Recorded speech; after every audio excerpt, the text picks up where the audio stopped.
ಪ್ರಿಯ ಆತ್ಮೀಯ ಆಸರೆ ಟಿವಿ ವೀಕ್ಷಕರೇ, ಕಳೆದ ದಿನವೆಲ್ಲ ದೇವರು ನಮ್ಮನ್ನು ಅದ್ಭುತವಾದ ರೀತಿಯಲ್ಲಿ ಕಾಯ್ದು ಕಾಪಾಡಿ ಇನ್ನೊಂದು ಹೊಸ ದಿನವನ್ನು ಕೊಟ್ಟಿದ್ದಾರೆ.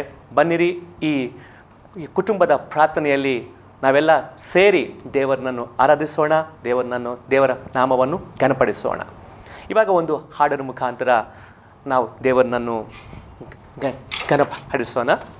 ಅಪ್ಪ ನಿಮಗೆ ಸ್ತೋತ್ರ, ನನ್ನ ರಾಜ ನಿಮಗೆ ಸ್ತೋತ್ರ. ಅಪ್ಪ ನಿಮಗೆ ಸ್ತೋತ್ರ, ನನ್ನ ರಾಜ ನಿಮಗೆ ಸ್ತೋತ್ರ. ಸಂತೈಸಿದ ದೇವರು ನೀನೇ, ನಿನ್ನನ್ನೇ ಸ್ತುತಿಸುವೆನು. ಸಂತೈಸಿದ ದೇವರು ನೀನೇ, ನಿನ್ನನ್ನೇ ಸ್ತುತಿಸುವೆನು. ನಿನ್ನನ್ನೇ ಸ್ತುತಿಸುವೆನು. ನನ್ನೇಸು ರಾಜ ನಿನ್ನನ್ನೇ ಸ್ತುತಿಸುವೆನು. ನನ್ನೇಸು ರಾಜ. ಅಪ್ಪ ನಿಮಗೆ ಸ್ತೋತ್ರ, ನನ್ನ ರಾಜ ನಿಮಗೆ ಸ್ತೋತ್ರ. ಅಪ್ಪ ನಿಮಗೆ ಸ್ತೋತ್ರ, ನನ್ನ ರಾಜ ನಿಮಗೆ ಸ್ತೋತ್ರ. ನನ್ನ ರಕ್ಷಕ ನೀನೇ ತಾನೇ, ನಿನ್ನನ್ನೇ ಹಿಂಬಾಲಿಸುವೆ. ನನ್ನ ರಕ್ಷಕ ನೀನೇ ತಾನೇ, ನಿನ್ನನ್ನೇ ಹಿಂಬಾಲಿಸುವೆ. ನಿನ್ನನ್ನೇ ಹಿಂಬಾಲಿಸುವೆ. ನನ್ನೇಸು ರಾಜ ನಿನ್ನನ್ನೇ ಹಿಂಬಾಲಿಸುವೆ. ನನ್ನೇಸು ರಾಜ. ಅಪ್ಪ ನಿಮಗೆ ಸ್ತೋತ್ರ, ನನ್ನ ರಾಜ ನಿನಗೆ ಸ್ತೋತ್ರ. ಅಪ್ಪ ನಿಮಗೆ ಸ್ತೋತ್ರ, ನನ್ನ ರಾಜ ನಿಮಗೆ ಸ್ತೋತ್ರ. ನನ್ನ ಜೀವವು ನೀನೇ ತಾನೇ, ನಿನ್ನಲ್ಲೇ ಜೀವಿಸುವೆ. ನನ್ನ ಜೀವವು ನೀನೇ ತಾನೇ, ನಿನ್ನಲ್ಲೇ ಜೀವಿಸುವೆ. ನಿನ್ನಲ್ಲೇ ಜೀವಿಸುವೆ, ನಿನಗಾಗಿ ಜೀವಿಸುವೆ. ನಿನ್ನಲ್ಲೇ ಜೀವಿಸುವೆ, ನಿನಗಾಗಿ ಜೀವಿಸುವೆ. ಅಪ್ಪ ನಿಮಗೆ ಸ್ತೋತ್ರ, ನನ್ನ ರಾಜ ನಿಮಗೆ ಸ್ತೋತ್ರ.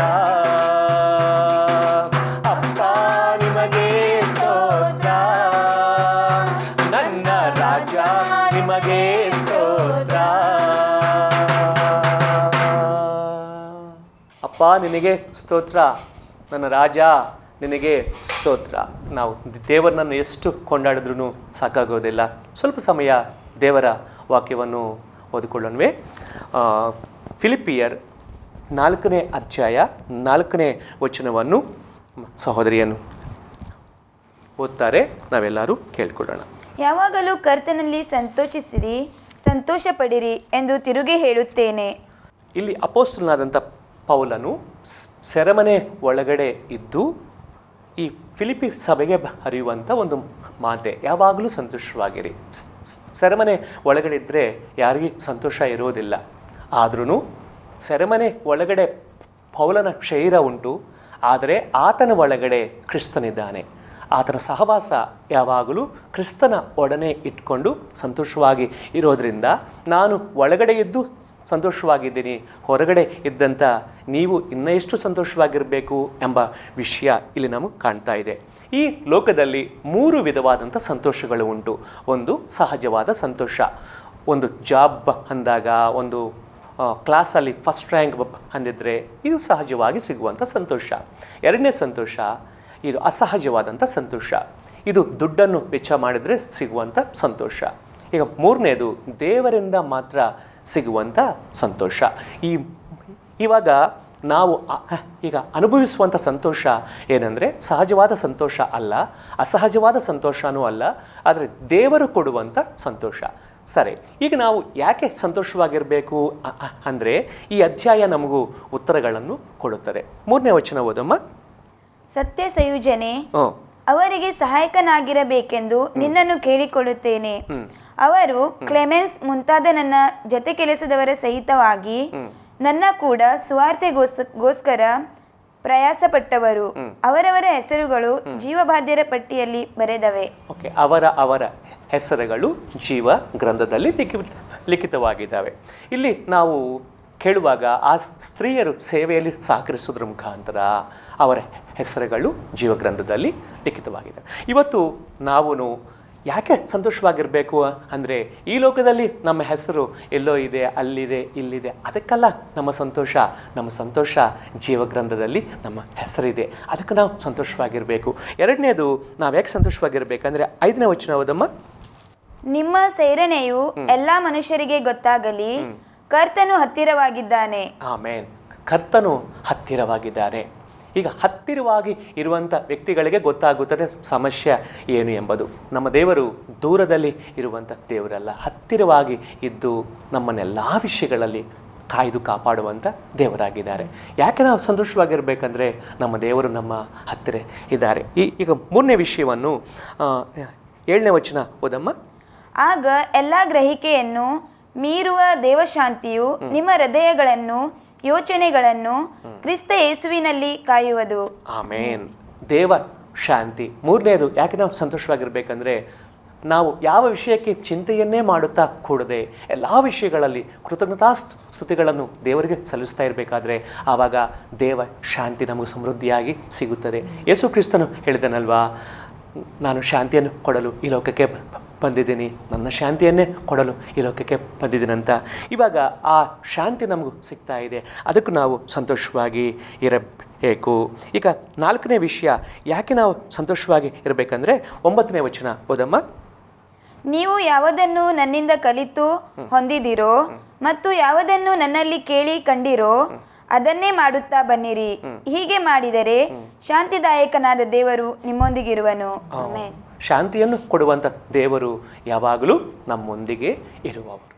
ದೇವರು ಯಾವಾಗಲೂ ನಮ್ಮೊಂದಿಗೆ, ನಮ್ಮ ಹತ್ತಿರ ಮಾತ್ರ ಅಲ್ಲ, ಯಾವಾಗಲೂ ನಮ್ಮೊಂದಿಗೆ ಇರುವಂಥ ದೇವರು. ಈ ಲೋಕದಲ್ಲಿ ಆಸ್ತಿ, ಅಂತಸ್ತು, ಐಶ್ವರ್ಯ ಇದ್ದರೆ ಎಲ್ಲ ನಮ್ಮೊಂದಿಗೆ ಇರ್ತಾರೆ, ಎಲ್ಲ ನಮ್ಮ ಹತ್ತಿರ ಇರ್ತಾರೆ. ಆದರೆ ಇಲ್ಲಿ ದೇವರು ಎಂದಿಗೂ ನಮ್ಮೊಂದಿಗೆ ಇರುವಂಥ ದೇವರು, ಅದಕ್ಕೆ ನಾವು ಸಂತೋಷವಾಗಿರಬೇಕು. ಈಗ 5ನೇ ವಿಷಯ ಯಾಕೆ ನಾವು ಸಂತೋಷವಾಗಿರ್ಬೇಕಂದ್ರೆ ಇಲ್ಲಿ 13ನೇ ವಚನ ಓದಮ್ಮ. ನನ್ನನ್ನು ಬಲಪಡಿಸುವ ಆತನಲ್ಲಿದ್ದುಕೊಂಡು ಎಲ್ಲಕ್ಕೂ ಶಕ್ತನಾಗಿದ್ದೇನೆ. ನಿಜವಾಗಿ ಈ ವಚನ ಎಲ್ಲರಿಗೆ ಒಂದು ಶಕ್ತಿಯನ್ನು ಕೊಡುತ್ತದೆ, ಒಂದು ಸಂತೋಷವನ್ನು ಕೊಡುತ್ತದೆ. ಯಾಕಂದರೆ ನಮ್ಮ ಬಲ, ನಮ್ಮ ಶಕ್ತಿ ಎಲ್ಲ ನಮಗೂ ಕ್ರಿಸ್ತನಿಂದಲೇ ಸಿಕ್ಕಿದೆ. ಆತನು ನಮಗೆ ಶಕ್ತಿಯನ್ನು ಕೊಡ್ತಾ ಇದ್ದಾರಲ್ವಾ, ಅದಕ್ಕೆ ನಾವು ಯಾವಾಗಲೂ ಸಂತೋಷವಾಗಿ ಇರುವಂಥ ವ್ಯಕ್ತಿಗಳಾಗಿ ಇರಬೇಕು. ಈಗ 6ನೇ ವಿಷಯ ಏನಂದರೆ 19ನೇ ವಚನ ಓದಮ್ಮ. ನನ್ನ ದೇವರು ಕ್ರಿಸ್ತ ಯೇಸುವಿನ ಮೂಲಕ ತನ್ನ ಪ್ರಭಾವದ ಐಶ್ವರ್ಯಕ್ಕೆ ತಕ್ಕ ಹಾಗೆ ನಿಮ್ಮ ಪ್ರತಿಯೊಂದು ಕೊರತೆಯನ್ನು ನೀಗಿಸುವನು. ಆಮೆನ್. ದೇವರು ಎಲ್ಲ ನಮ್ಮ ಕೊರತೆಗಳನ್ನು ನೀಗಿಸುವಂಥ ದೇವರಾಗಿದ್ದಾರೆ. ದೇವರಿಗೆಲ್ಲ ಗೊತ್ತುಂಟು, ನಿನ್ನ ಜೀವನದಲ್ಲಿ ಏನು ಬೇಕಾಗಿದೆ, ಏನು ಅಗತ್ಯ ಇದೆ, ಎಲ್ಲ ನಮ್ಮ ಕೊರತೆಗಳನ್ನು ನೀಗಿಸುವಂಥ ದೇವರು. ಅದಕ್ಕೆ ನಾವು ಸಂತೋಷವಾಗಿರಬೇಕು. ಈಗ 7ನೇ ವಿಷಯ 23ನೇ ವಚನ ಓದಮ್ಮ. ಕರ್ತನಾದ ಯೇಸು ಕ್ರಿಸ್ತನ ಕೃಪೆಯು ನಿಮ್ಮ ಆತ್ಮದೊಂದಿಗೆ ಇರಲಿ. ಆಮೆನ್. ಯೇಸು ಕ್ರಿಸ್ತನ ಕೃಪೆ ಎಂದಿಗೂ ನಿಮ್ಮೊಂದಿಗೆ ಇರಲಿ. ಎಲ್ಲಕ್ಕಿಂತ ಶ್ರೇಷ್ಠವಾದದ್ದು ಯೇಸು ಕ್ರಿಸ್ತನ ಕೃಪೆ. ಇವತ್ತು ನಾವು ನಮ್ಮ ಸ್ವಂತ ಕ್ರಿಯೆಗಳ ಮುಖಾಂತರ ನಾವು ರಕ್ಷಣೆ ಹೊಂದಲಿಲ್ಲ. ಕ್ರಿಸ್ತನ ಕೃಪೆ ನಂಬಿಕೆಯಿಂದ ಮಾತ್ರನೇ ನಾವು ರಕ್ಷಣೆ ಹೊಂದಿದ್ದೇವೆ. ಇವತ್ತು ಆ ಯೇಸು ಕ್ರಿಸ್ತನ ಕೃಪೆ ನನ್ನೊಂದಿಗೆ, ನಿಮ್ಮೊಂದಿಗೆ ಯಾವಾಗಲೂ ಇರೋದರಿಂದ ನಾವು ಯಾವಾಗಲೂ ಸಂತೋಷವಾಗಿರಬೇಕು. ಯಾಕೆ ನಾವು ಸಂತೋಷವಾಗಿರಬೇಕು ಅಂದರೆ, 1ನೇದು ನಮ್ಮ ಹೆಸರು ಜೀವಗ್ರಂಥದಲ್ಲಿ ಲಿಖಿತವಾಗಿದೆ. 2ನೇದು ದೇವರು ನಮಗೆ ಸಮೀಪವಾಗಿದ್ದಾರೆ. 3ನೇದು ದೇವರು ನಮಗೂ ಶಾಂತಿಯನ್ನು ಕೊಡ್ತಾ ಇದ್ದಾರೆ. 4ನೇದು ಯಾವಾಗಲೂ ದೇವರು ನಮ್ಮೊಂದಿಗೆ ಇರ್ತಾ ಇದ್ದಾರೆ. 5ನೇದು ದೇವರು ನಮಗೂ ಶಕ್ತಿಯನ್ನು ಕೊಡ್ತಾ ಇದ್ದಾರೆ.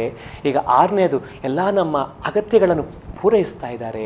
7ನೇದು ಅತಿ ಶ್ರೇಷ್ಠವುಳ್ಳದ್ದು ಆತನ ಕೃಪೆ ಎಂದಿಗೂ ನಮ್ಮೊಂದಿಗೆ ಇರ್ತಾ ಇದೆ. ಇವತ್ತು ಈ 7 ವಿಷಯಗಳನ್ನು ಕೇಳಿದಂಥ ಪ್ರಿಯ ವೀಕ್ಷಕರೇ, ಈ ನಾವು ಕುಟುಂಬವಾಗಿ ದೇವರನ್ನು ಆರಾಧಿಸುತ್ತಾ, ದೇವರನ್ನು ಸ್ತುತಿಸುತ್ತಾ ನಾವು ದೇವರಲ್ಲಿ ಸಂತೋಷವಾಗಿ ಇರೋಣ. ಸೆರೆಮನೆ ಒಳಗಡೆ ಇದ್ದಂಥ ಅಪೊಸ್ತಲನಾದಂಥ ಪೌಲನು ಅಷ್ಟು ಸಂತೋಷವಾಗಿರುವಾಗ ಇವಾಗ ದೇವರ ಕೃಪೆಯನ್ನು ಹೊಂದಿಕೊಂಡು ನಾವೆಲ್ಲರೂ ದೇವರಲ್ಲಿ ಸ್ತುತಿಸುತ್ತಾ, ದೇವರನ್ನು ಆರಾಧಿಸುತ್ತಾ ನಾವೂ ಸಂತೋಷವಾಗಿರೋಣ. ಎಲ್ಲರೂ ಕಣ್ಣುಗಳು ಮುಚ್ಚಿಕೊಳ್ಳಿ, ನಾವು ಪ್ರಾರ್ಥನೆಯನ್ನು ಮಾಡಿಕೊಳ್ಳೋಣ.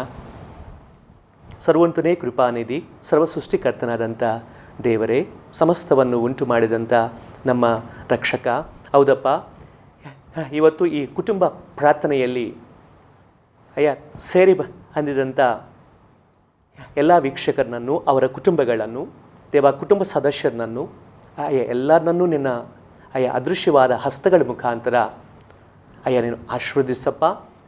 ದೇವ, ಇವಾಗ ನಾವೆಲ್ಲ ನಿನ್ನ ವಾಕ್ಯಗಳನ್ನು ಕೇಳಿದ್ದೇವೆ. ದೇವ, ಯಾವಾಗಲೂ ನಾವು ಸಂತೋಷವಾಗಿರಬೇಕು. ಹಿಂತಿರುಗಿ ಹೇಳುತ್ತೇನೆ, ಸಂತೋಷವಾಗಿರಿ. ದೇವರೇ, ಯಾಕೆ ನಾವು ಸಂತೋಷವಾಗಿರಬೇಕು ಎಂಬ ವಿಷಯಗಳನ್ನು ದೇವ ಇವತ್ತು ನೀವು ನಿನ್ನ ವಾಕ್ಯದ ಮುಖಾಂತರ ನನ್ನ ಸಂಗಡ, ನಮ್ಮೆಲ್ಲರ ಸಂಗಡ ನೀನು ಸ್ಪಷ್ಟವಾಗಿ ಮಾತಾಡಿದ್ದೀಯಪ್ಪ.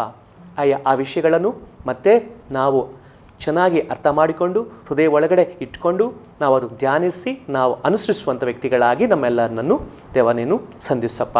ದೇವರೇ, ಈ ಕುಟುಂಬ ಪ್ರಾರ್ಥನೆಯಲ್ಲಿ ಯಾರ್ಯಾರು ಸೇರಿ ಬಂದಿದ್ದಾರೋ ದೇವ, ಅವರ ಕುಟುಂಬಗಳನ್ನು, ಅವರ ಮಕ್ಕಳನ್ನು, ಅವರು ಆಡುವಂಥ ಕೆಲಸಗಳನ್ನು ದೇವ, ಮಕ್ಕಳ ವಿದ್ಯಾಭ್ಯಾಸದಲ್ಲಿ ಎಲ್ಲದರಲ್ಲಿ ಒಳ್ಳೆಯ ಜ್ಞಾನವನ್ನು, ಜ್ಞಾಪಕ ಶಕ್ತಿಯನ್ನು ಕೊಡಪ್ಪ.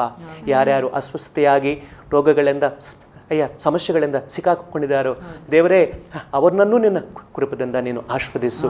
ದೇವ, ಇವತ್ತು ನಾವು ಮಾಡುವಂಥ ಎಲ್ಲ ಕೆಲಸಗಳಲ್ಲಿ ದೇವ, ನೀನೇ ನಮಗೂ ಸಹಾಯಕನೂ ರಕ್ಷಕನೂ ಒಡೆಯನಾಗಿದ್ದು ನಮ್ಮನ್ನು ನಡೆಸು, ಸಂರಕ್ಷಿಸು. ಸಮಸ್ತ ಮಹಿಮೆ ದೇವರೇ ನಿನ್ನೊಬ್ಬರಿಗೆ ಸಲ್ಲಿಸುತ್ತಾ ಯೇಸು ಕ್ರಿಸ್ತನ ಅದ್ಭುತವಾದ ನಾಮದಲ್ಲಿ ಬೇಡಿ ಹೊಂದುತ್ತೇವೆ ಕರ್ತನೇ. ಆಮೇನ್, ಆಮೇನ್. ಪ್ರಿಯ ವೀಕ್ಷಕರೇ, ಸಂತೋಷ. ಮತ್ತೆ ನಾಳೆ ಇದೇ ಸಮಯಕ್ಕೆ ನಾವೆಲ್ಲರೂ ಈ ಕುಟುಂಬ ಪ್ರಾರ್ಥನೆಯಲ್ಲಿ ಸೇರಿ ಬರೋಣ. ಅಷ್ಟುವರೆಗೆ ದೇವರು ನಿಮ್ಮನ್ನು, ನಿಮ್ಮ ಕುಟುಂಬಗಳನ್ನು ಹೆಚ್ಚೆಚ್ಚಾಗಿ ಆಶೀರ್ವದಿಸಲಿ. ಆಮೇನ್.